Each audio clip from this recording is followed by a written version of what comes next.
You're sitting at your desk. You know it's time to go. You've said that to yourself over 1,000,000 times. But this time you know, for sure, is real. You're tired. You're just so very tired. Your parents pissed you off. Like school wasn't bad enough today. You go to get the rope, or the knife, or the gun, or just whatever you choose to use because you're that desperate to leave. You're ready. You think of it as some game. The first one dead is the first one who wins. No one's home. It's the perfect time. You're ready. If you don't do it now, you're just gonna look down on yourself even more forever. You're gonna hate yourself even more. No one knows. No one will know. Until later on. Instead of getting a paper and a pen, you get the video camera along with a chair. You're standing on the chair. You decide to go with the rope. You're gone instantly, and there'll be no noise. One side of the rope is tied to the top of your fan, while the other is already around your neck. You're in tears and you know it's for real this time. You can feel it. You turn on the video camera and you just stare at that red light blinking upon your eyes. You start to mumble out a few words. Mom and Dad, I'm sorry. I don't know why I'm sorry, but I'm sorry. I just can't do this anymore. I don't even know who I am anymore. I've lost myself, and I seem to not be able to find my way back. Please don't blame yourself, please. I love you both. Please tell my siblings the same. Stay strong and stay safe. I'll see you all soon. You say sorry to your best friend because you know you won't be there for him anymore, especially when he needs you more than ever. You say sorry to everyone you can think of, even yourself. You're sorry for not being strong anymore. You're sorry for breaking down. You're sorry for putting them through so much pain in their life. You stare, once again, at that red light blinking upon your eyes. One foot is off the chair now, as you begin to mouth the word goodbye. You have the remote control to turn off the camera in your right hand. Your pointer finger on the off button already. You click that button, and as soon as you see that light go off, you go off. Both feet are now off the chair. That chair is on the floor. The room is filled with silence. You're dead. You're gone. There's no going back. Everything is over. You don't have to live in pain anymore. But everyone else will. What are your parents gonna think? What about your little brother or your little sister? What are they gonna do? You're gone. You're dead. There's no going back. You ended your life because the person you liked only thought of you as a friend? You ended your life because that one teacher was harder on you than anyone else in the class because she knew that you were the only one that is going somewhere in life. Your parents are home now. They call your name, telling you that they're home, just like they normally do whenever they get home. But something's different. You don't answer. They don't hear your voice. They get worried. You always answer. They come upstairs thinking you're sleeping or showering. Your mom opens your bedroom door and screams at the top of her lungs. She instantly passes out. Your little sister hears her and comes up after her. She screams, "Daddy, help!" She runs over to you, hitting your leg, begging you to wake up. "Wake up! Wake up! Please stop! Wake up!" But you don't answer. You're not waking up. You're gone. You're dead. There's no waking up. There's no going back. Your dad comes running upstairs and all he could do is stare.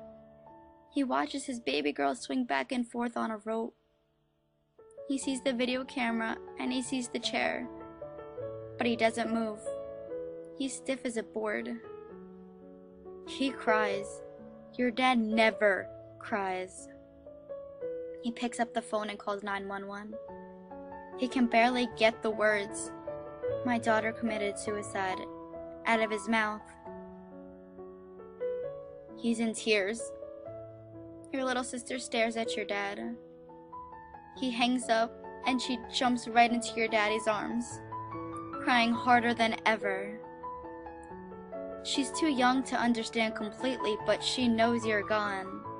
She knows you're dead and she knows that you're never coming back. Everything is over.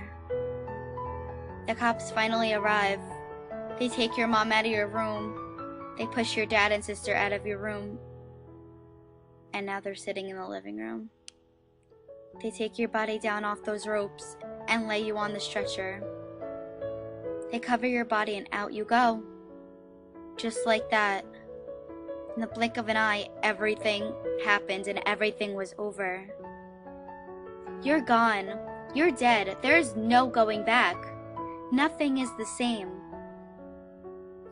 2 weeks have passed and your mom still stares out the window more than half of the day. Sometimes even the whole day. Your little sister still hasn't returned to school.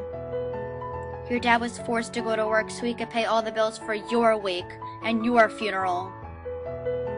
Eventually, they found the strength to go back into your room. Your door hasn't been opened for 2 months.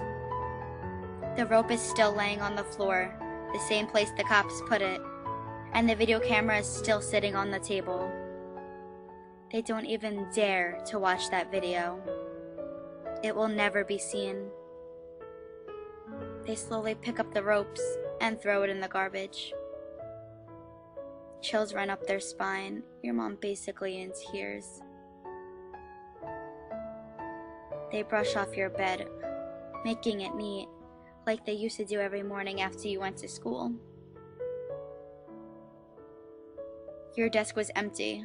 It didn't have those little sticky notes you used to leave before you ran to the bus saying, "Have a good day, Mom, remember to smile," or "Have fun at work, Dad," smiley face. You pretended to be so happy. You even tricked yourself. Your bed was made and your room was clean. They shut the door and it remained shut. Your school is still in distress. You thought no one cared and you thought no one noticed you. You remember that girl that said no to being your lab partner? Yeah, she cuts every single night now because she thinks it's her fault that you died. Remember that boy that tripped you by accident, looked at you and just didn't say sorry?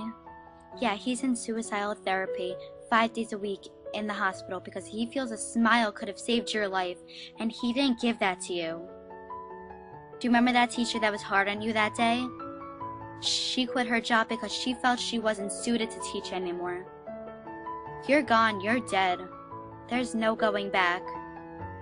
4 years have passed now. Your little sister is now 15 years old. She started a club. It's in her school dedicated to you. Secrets is what she calls it. The club is formed for kids to speak their hearts without anyone judging them. They could say anything they want to and talk about anything they needed to. If they were suicidal, They always had someone to talk to. That was your problem. You didn't want to talk to anyone. You had everything bottled inside of you. You acted as if you were the happiest kid on the planet, and you acted as if you had the perfect life. You played that happy character so well that even you started to believe it. You would be so happy all day, and as soon as you laid in bed that night, the thoughts came back. A little fight between you and your parents could have set you off. But with everything inside of you bottled up for years, you just hit your limits. You're gone. You're dead. There's no going back. Your room will never be occupied. Your mom still cries every single night. Your dad isn't as strong as he used to be. Your little sister will never grow up with you by her side, moving her in the right direction. She needed you. Your best friend is still torn up. He needed you. Your parents don't know what to do anymore. They needed you. Your school now has a club dedicated to you, so teens will not make the same mistake as you did. Your life was precious, and you took it away in the blink of an eye. All you needed was a smile. It's all you needed to show you that everything will be okay. But since you're gone, just know people cared. People always have cared. And people always will care. You were just way too upset to see that back then. You were just too caught up in the fact that you thought no one cared, when the truth was, more people cared about you than you ever thought they would.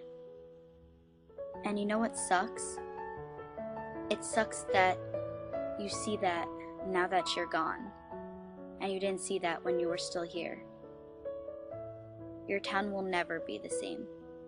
A girl is gone. A special girl. A girl who thought no one cared. Everyone cared. I promise you.